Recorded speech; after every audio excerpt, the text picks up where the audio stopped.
paz do Senhor a todos.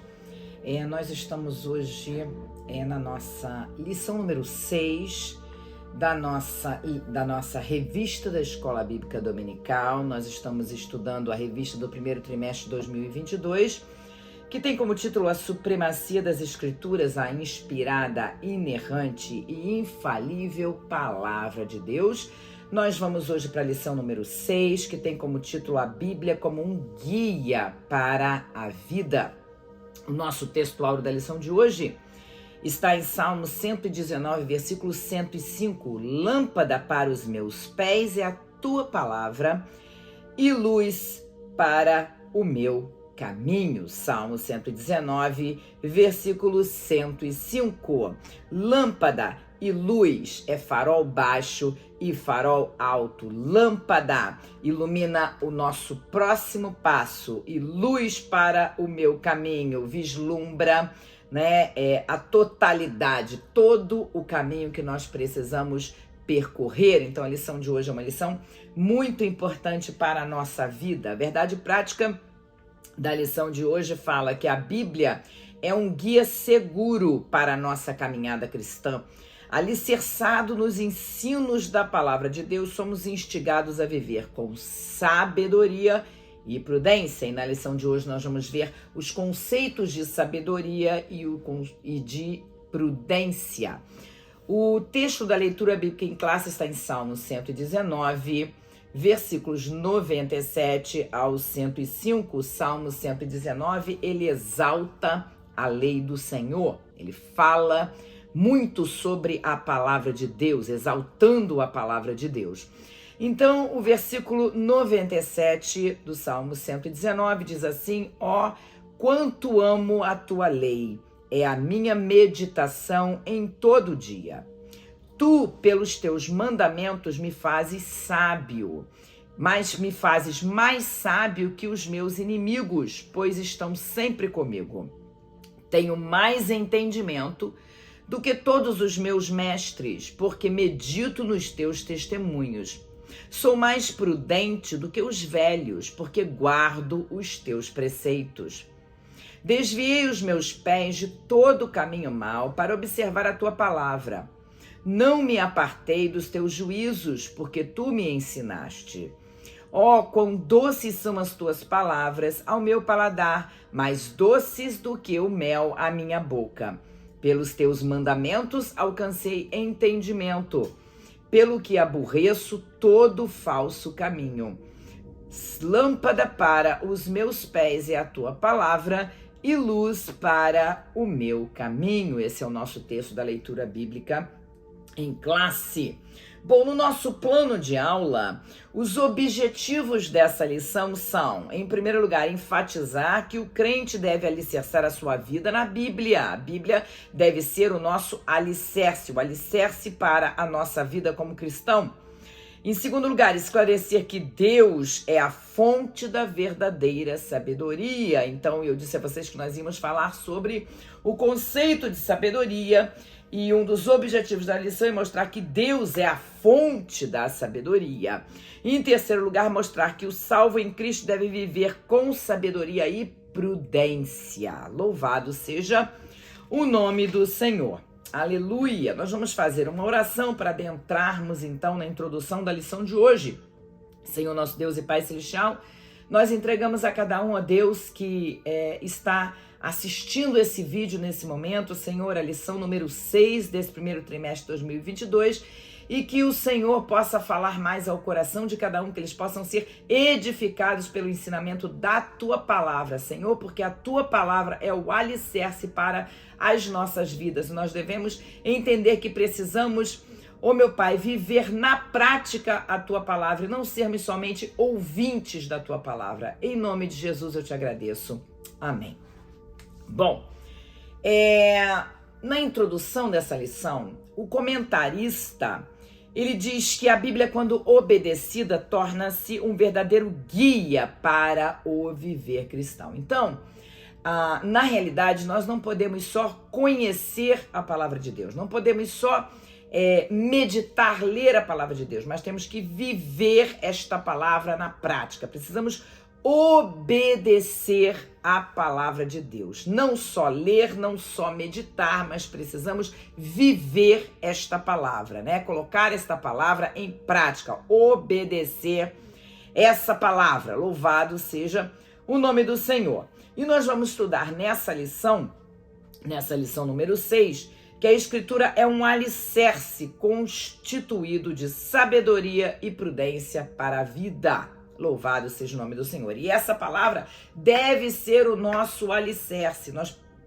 precisamos viver essa palavra, obedecer essa palavra e ter essa palavra, a palavra de Deus, a inspirada palavra de Deus, como alicerce para as nossas vidas. Amém? Bom, o ponto 1 da lição de hoje, ele mostra a Bíblia, ele mostra que a Bíblia é um alicerce para a vida, né?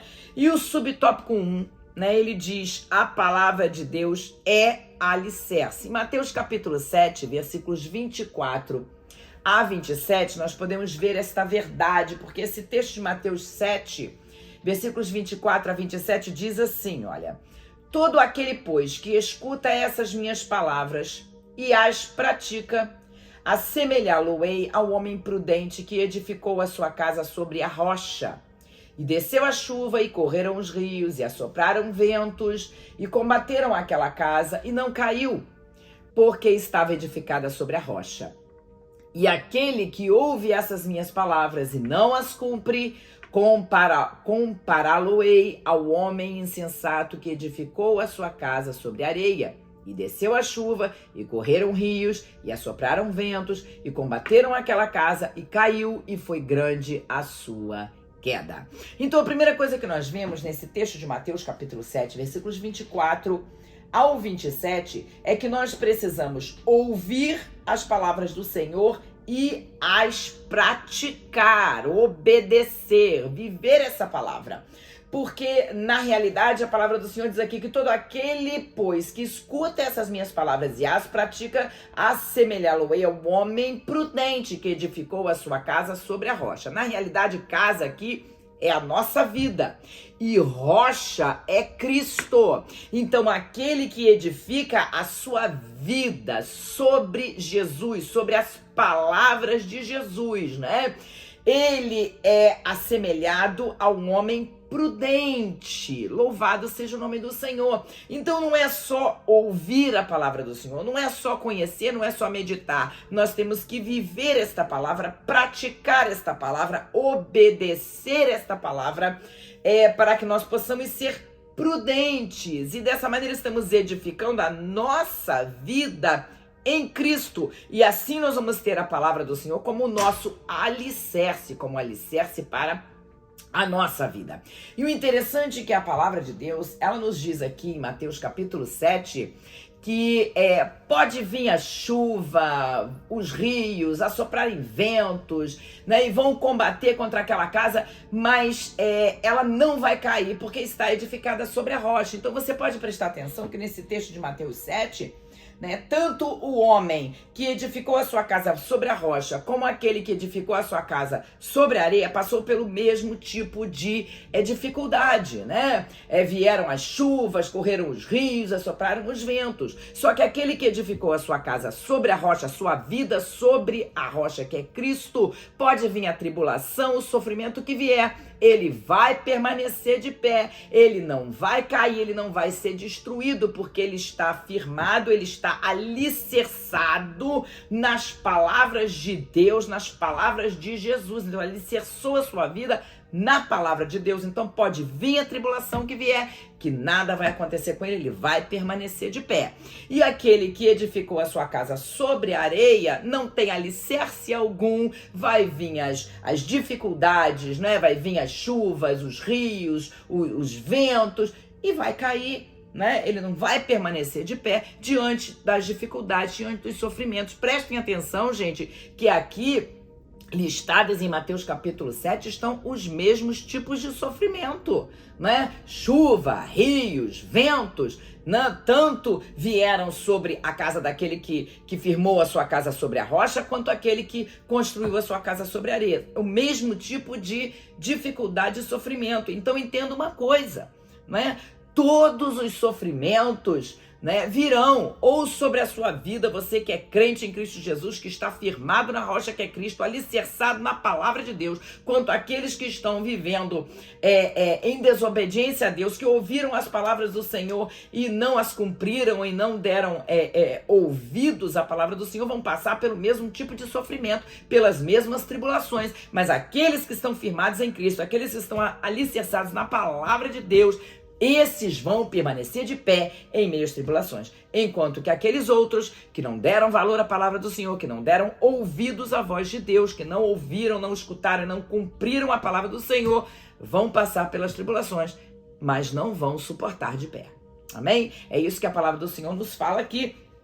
E isso é uma coisa interessante para ser falada, porque nós podemos ver verdadeiramente nesse versículo, nesse capítulo 7, versículos 24 a 27 de Mateus, que a palavra de Deus é o nosso alicerce, que nós devemos construir a nossa vida, né, em Cristo e ter a palavra de Deus como o nosso alicerce. A vida deve ser edificada nos ensinos de Jesus, nos ensinos de Cristo, para que nós possamos alcançar, né, a virtude, alcançar o nosso destino glorioso, né, que está em Jesus Cristo. Louvado seja o nome do Senhor. O subtópico 2, ele fala que a palavra de Deus é luz, né, e o texto áureo da lição de hoje está em Salmo 119, versículo 5, ele fala exatamente isso: lâmpada para os meus pés é a tua palavra e luz para o meu caminho. Ou seja, a Bíblia Sagrada, ela possui orientações para cada passo do nosso viver. Ela possui instruções para todo o nosso caminho. A palavra do Senhor, ela como lâmpada, ela mostra o nosso próximo passo. E como luz para o nosso caminho, ela dá um vislumbre de todo o caminho a ser percorrido. Então a Bíblia, ela possui instruções para todo o nosso viver. E nós precisamos entender isso. Louvado seja o nome do Senhor. A palavra do Senhor, se nós ficarmos firmes na palavra do Senhor, se tivermos a palavra de Deus como realmente alicerce para as nossas vidas, ela vai nos instruir, vai nos mostrar, vai nos ensinar como nós devemos nos portar em cada momento das nossas vidas. Louvado seja o nome do Senhor. Aleluia.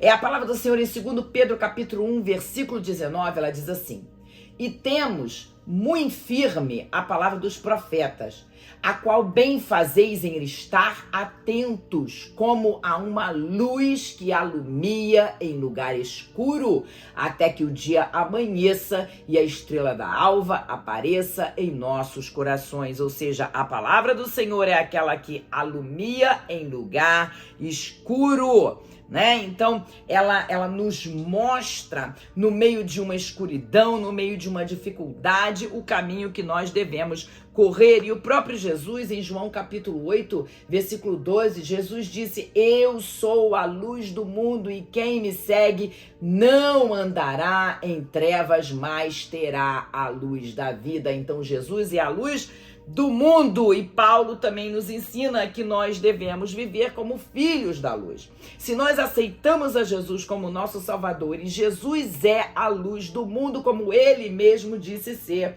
em João capítulo 8, versículo 12, nós devemos andar como filhos da luz. E como é que andam os filhos da luz? Os filhos da luz devem andar afastados da prática do pecado.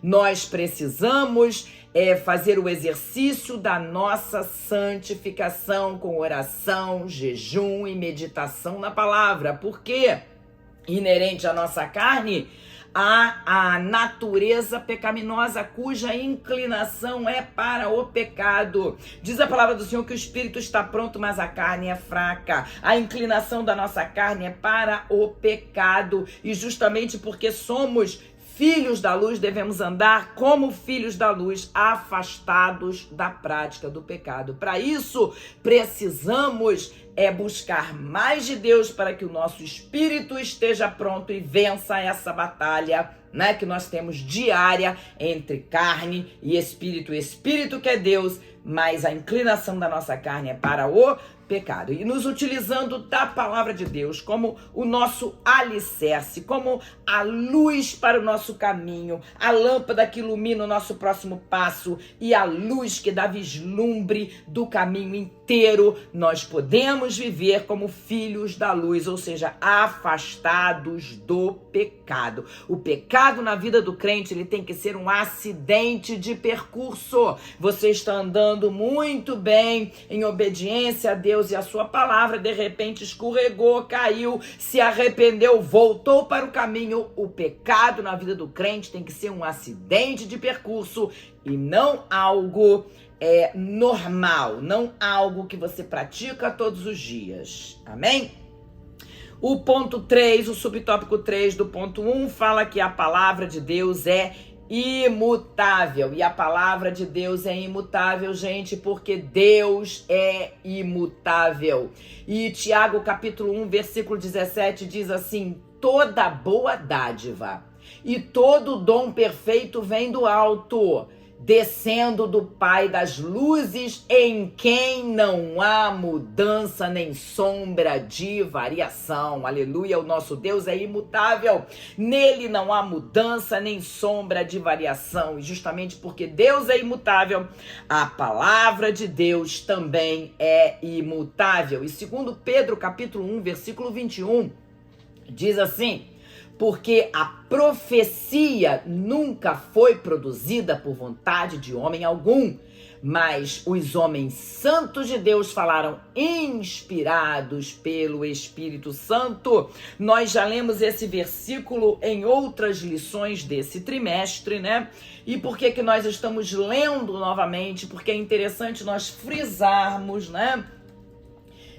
Nós ratificarmos que a palavra de Deus é a nossa autoridade final de fé e prática, pois ela é a inspirada palavra de Deus. Nós já estudamos sobre isso. O Espírito Santo soprou, né, nos escritores, nos aproximadamente 40 escritores da palavra de Deus, aquilo que ele queria que fosse falado, a mensagem que ele queria que fosse escrita, e os escritores inspirados por Deus escreveram, né, os livros da Bíblia Sagrada, né? Portanto, a palavra do Senhor é a imutável, inerrante, infalível palavra de Deus, porque ela é inspirada por Deus. Louvado seja o nome do Senhor. Aleluia, glória a Jesus.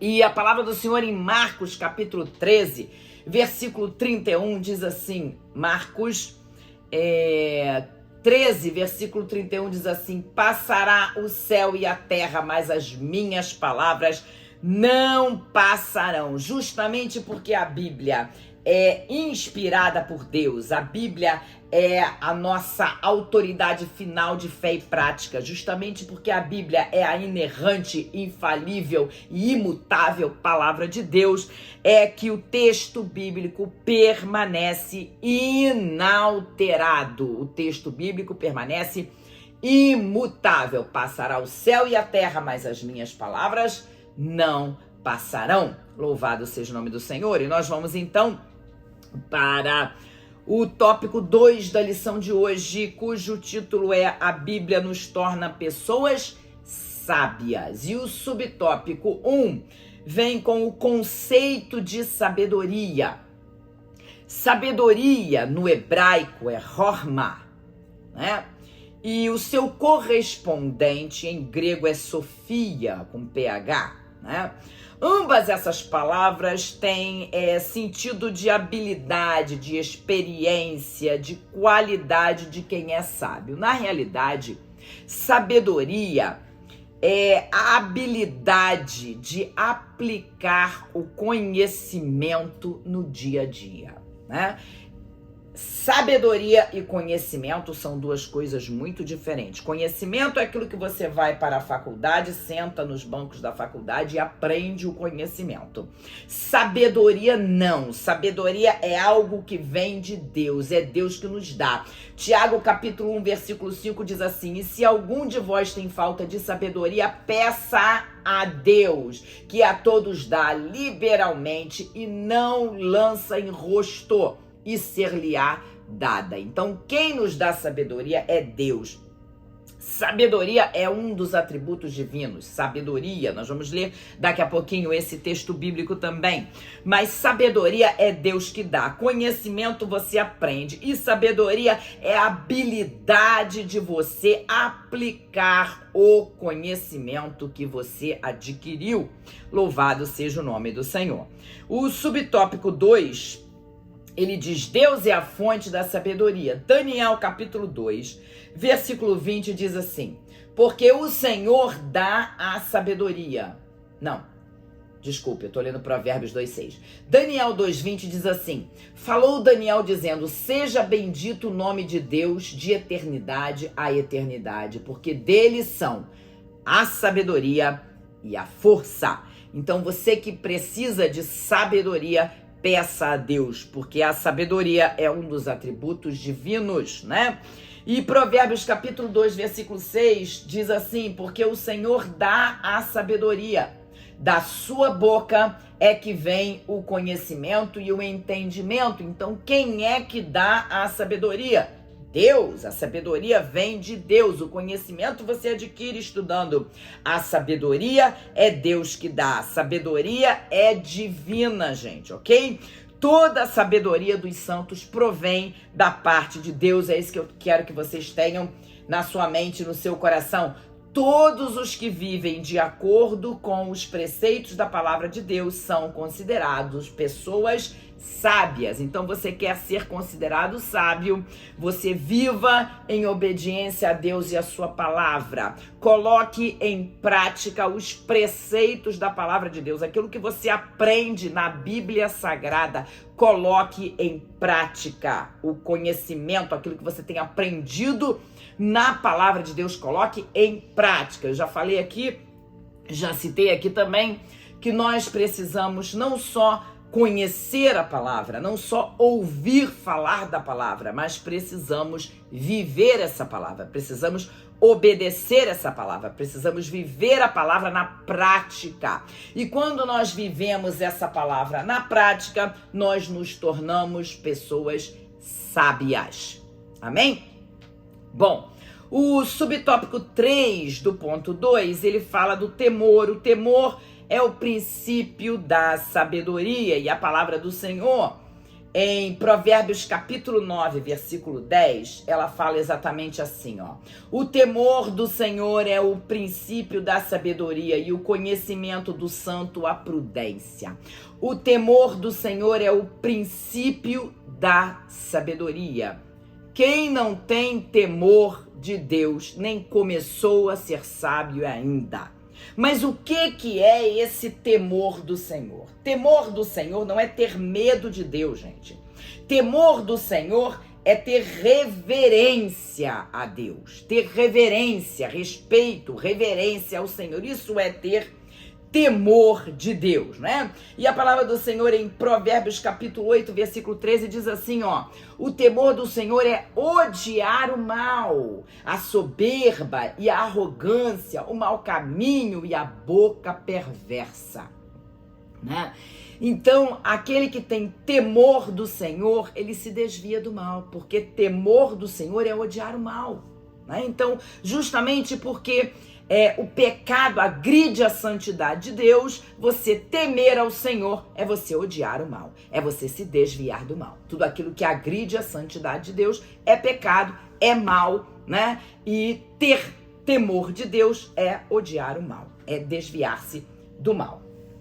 Bom, glória a Deus. E por meio da obediência às Escrituras, os cristãos passam a viver como pessoas sábias. Se você obedece às Escrituras, se você vive os preceitos, o ensinamento da palavra de Deus, você passa a ser pessoa sábia, né? Você passa a temer ao Senhor, a ter reverência a Deus, a se desviar do mal, porque é algo que incomoda o Senhor, é o pecado, é algo que agride a santidade de Deus. Então, se você passa a obedecer a palavra, a viver segundo os preceitos dessa palavra, não é? Você passa a viver como pessoas sábias, em contraste com aqueles que rejeitam o Senhor e rejeitam a sua palavra, que permanecem na ignorância, né?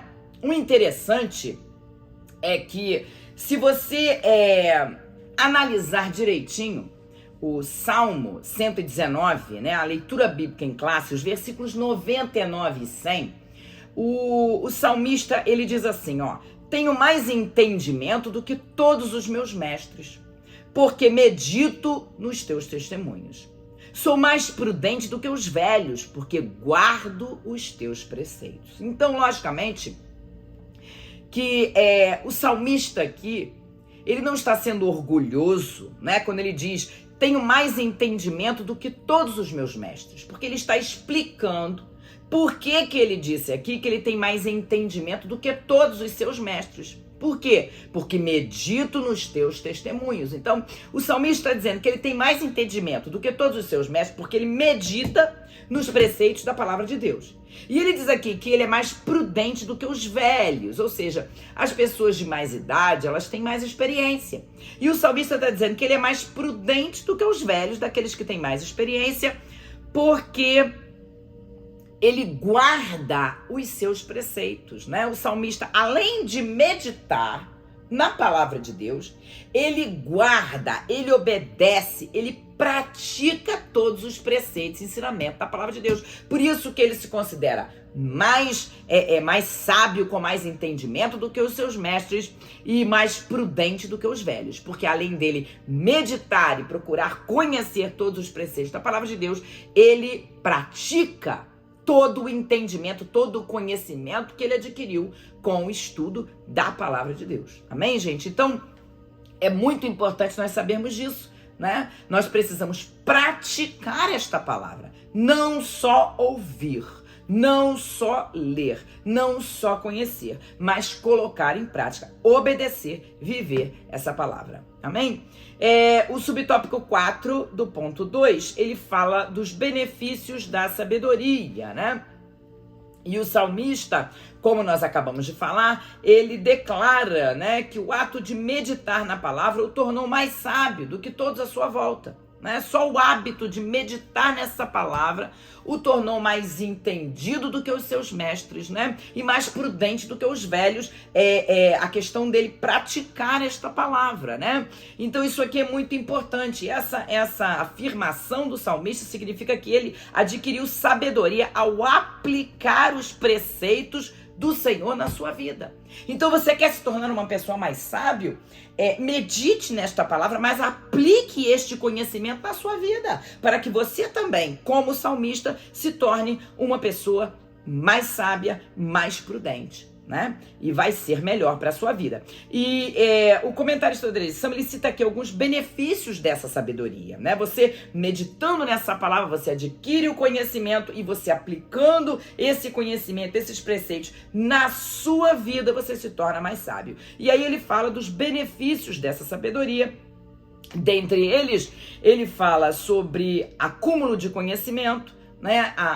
Você ganhar mais almas para Jesus, você torna-se próspero e exerce domínio próprio. Então, são assim benefícios da sabedoria na vida daquele que medita nessa palavra, alcança conhecimento e aplica esse conhecimento na sua própria vida, alcançando dessa maneira sabedoria. Amém? O ponto 3 da palavra do Senhor, o ponto 3 da lição de hoje fala a Bíblia e a prudência para a vida. E o subtópico 1 desse ponto 3 dá o conceito de prudência, e o comentarista, ele cita assim vários termos, vários conceitos, né, retirados de dicionários, né? Então ele dá o conceito aqui do dicionário Wycliffe, dá o conceito do dicionário Vini, e eu gostaria de ficar com esse conceito do dicionário Vini, que diz, que sugere essa prudência como a avaliação que precede a ação. A pessoa prudente, ela avalia a situação antes de tomar qualquer ação, né? E, na realidade, a melhor maneira de decidir alguma coisa, a melhor tomada de decisão, melhor dizendo, possui 3 ingredientes muito importantes, né? Ninguém pode tomar decisão alguma, ou pelo menos a pessoa prudente não toma decisão alguma sem pensar nesses 3 ingredientes aqui. Que ingredientes são esses? Em primeiro lugar, oração. Ninguém pode tomar decisão alguma na vida sem antes orar. Sabe por quê? Nós só conhecemos até onde os nossos olhos alcançam, mas o nosso Deus, ele conhece o que acontece depois da curva, né? O que vem na sua vida no futuro, só Deus sabe. Então nós não podemos tomar decisão alguma nas nossas vidas sem antes consultar a Deus, sem antes orar, amém? Então, o primeiro ingrediente da tomada de decisão é oração, porque nós precisamos consultar a Deus se aquilo que nós estamos querendo fazer está de acordo com a vontade de Deus para a nossa vida. Em segundo lugar, análise, e análise fala de prudência. Nós precisamos analisar se aquilo que nós queremos fazer, se aquela tomada de decisão vai ser boa ou não para a nossa vida espiritual. E em terceiro lugar, o terceiro ingrediente seria a paciência. Muitos hoje estão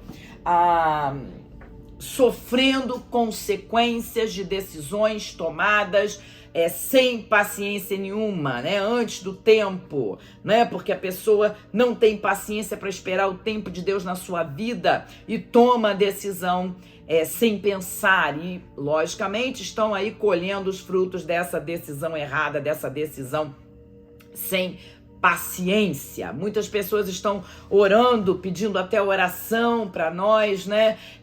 Me ajuda aí que eu tô passando uma prova, eu tô passando...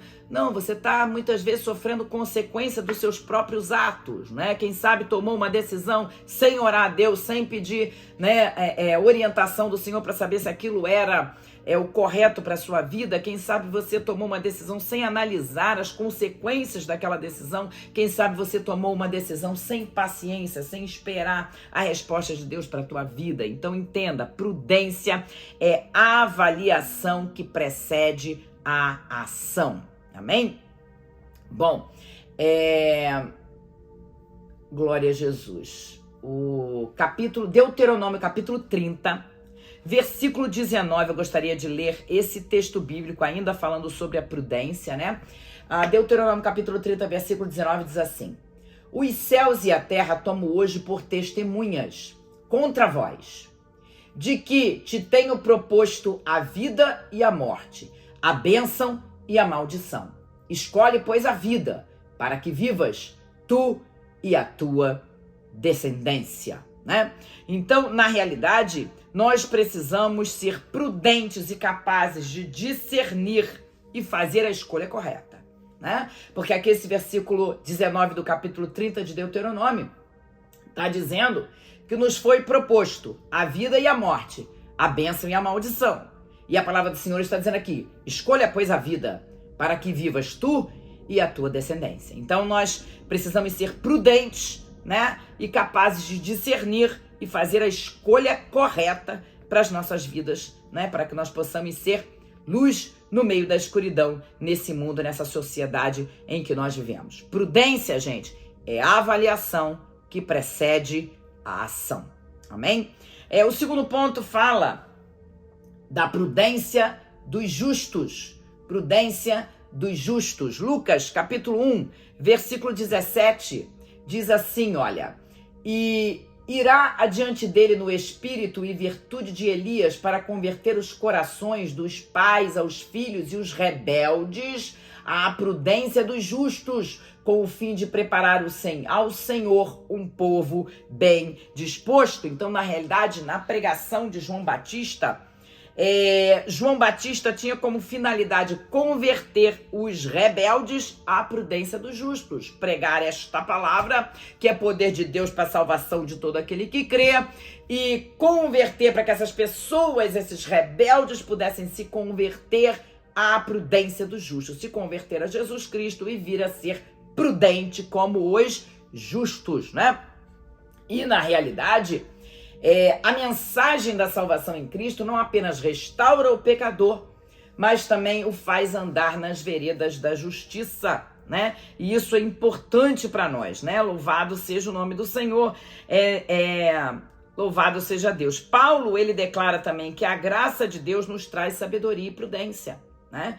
É pela graça que nós somos salvos, pela fé em Cristo Jesus, mas é dom imerecido, é pela graça. E é pela graça de Deus, né? É pela graça que nós recebemos sabedoria e prudência. Louvado seja o nome do Senhor. A sabedoria para compreender a verdade e a prudência para agir corretamente. Nós precisamos de sabedoria vinda de Deus para compreender a verdade das Escrituras. E a prudência para saber agir corretamente, para saber fazer escolhas que venham ser bênção na nossa vida. Amém? Louvado seja o nome do Senhor. E o subtópico 3 fala dos benefícios da prudência. E não dá assim para a gente estar lendo todos os versículos que estão citados aqui, mas o livro de Provérbios mesmo, ele é o livro da sabedoria. Então vários textos de Provérbios são citados aqui, né? Como os benefícios dessa prudência, ou seja, de você avaliar antes de tomar qualquer decisão, antes de você agir, você avaliar, né? Seria uma análise, uma avaliação antes de você agir, isso que é a prudência, você saber tomar a decisão correta, isso é prudência. E o subtópico 3, do ponto 3, ele cita esses benefícios da prudência. Eu vou citar os versículos, tá? E você, depois na sua casa, dá uma olhadinha aí nesses versículos que falam dos benefícios dessa prudência na tua vida. O primeiro dele é o autocontrole para não revidar ofensas. Isso está em Provérbios capítulo 12, versículo 16. Então, quando você é uma pessoa que vive de acordo com os ensinamentos da palavra do Senhor, quando você pratica os ensinamentos da palavra do Senhor, você se torna uma pessoa prudente, ou seja, uma pessoa que sabe tomar as decisões corretas, uma pessoa que analisa a situação antes da tomada de decisão. E um dos benefícios dessa prudência é o autocontrole, aquela pessoa que não só porque ela recebeu uma ofensa, ela foi ofendida, ela revida. Não, o prudente, o crente sabe, o prudente, ele não revida uma ofensa. Então isso é um benefício da prudência, o autocontrole. O segundo benefício é a humildade. A humildade para não exibir conhecimento. É aquela pessoa que nós sabemos que tem um conhecimento tremendo, né, de um determinado assunto, mas ela não fica exibindo esse conhecimento para todas as pessoas. Ela simplesmente conhece, ela simplesmente sabe, mas ela não fica exibindo esse conhecimento. Isso é humildade. Também é benefício da prudência. Uma correta tomada de decisão. Benefício da prudência. Lógico, se a prudência é a avaliação antes da ação, logicamente, um benefício da prudência é uma correta tomada de decisão, porque você vai avaliar, você vai orar, você vai analisar, você vai avaliar e você vai ter paciência antes de tomar a decisão. Então, uma correta tomada de decisão também é benefício da prudência. Isso você pode ver em Provérbios capítulo 13, versículo 16. O pensar antes de agir para não ser influenciado. Provérbios 14, versículo 15. O pensar antes de agir, porque a pessoa prudente, ela analisa antes de tomar decisão, então ela vai pensar antes de agir. O alcance de boa reputação, a alta posição, Provérbio 14, versículo 35, também é benefício da prudência. E a sujeição ao aprendizado e correção, Provérbio 15, versículo 5. A pessoa prudente, a pessoa sábia, a pessoa prudente, ela aceita a correção e aceita aprendizado. Ela nunca acha que ela sabe mais do que todo mundo. Ela aceita, então, a correção e aceita o aprendizado. Provérbios 22, 3 mostra outro benefício da prudência, o desviar-se do perigo por meio de soluções antecipadas. Então, desviar-se do perigo também é um dos benefícios da prudência. Louvado seja o nome do Senhor. E nos evangelhos, Cristo enfatizou que a pessoa prudente tem a palavra de Deus como regra de vida. O que nós lemos ali quando nós falamos de Mateus capítulo 7, 24 a 27. A pessoa prudente é aquele que constrói a sua casa, a sua vida sobre a rocha que é Cristo. Venha o que vier, venha a dificuldade que vier, ela vai permanecer de pé porque construiu a sua vida, a sua casa sobre a rocha que é Cristo, sobre os ensinamentos da palavra de Deus, e ela coloca em prática na sua vida, no seu viver diário, os ensinamentos dessa palavra. Amém? Até aí, a conclusão da lição de hoje, ela diz: a Bíblia é um guia seguro para a nossa caminhada cristã. O texto sagrado aponta para Cristo, o único caminho que leva à vida. Nessa nobre tarefa, a imutável palavra de Deus alumia o caminho que devemos trilhar. Assim, por meio da obediência às Escrituras e o temor de Deus, que é o princípio da sabedoria, recebemos sabedoria e prudência em nosso andar como filhos da luz. Que Deus abençoe a vocês, que você possa fazer bastante proveito dessa lição número 6, E esperamos vocês na lição número 7, que tem como título A Bíblia Transforma as Pessoas. Eu agradeço a participação de cada um aqui no nosso canal, o canal da Igreja Reviver, e que Deus abençoe a sua vida e a sua família. Em nome de Jesus. Amém.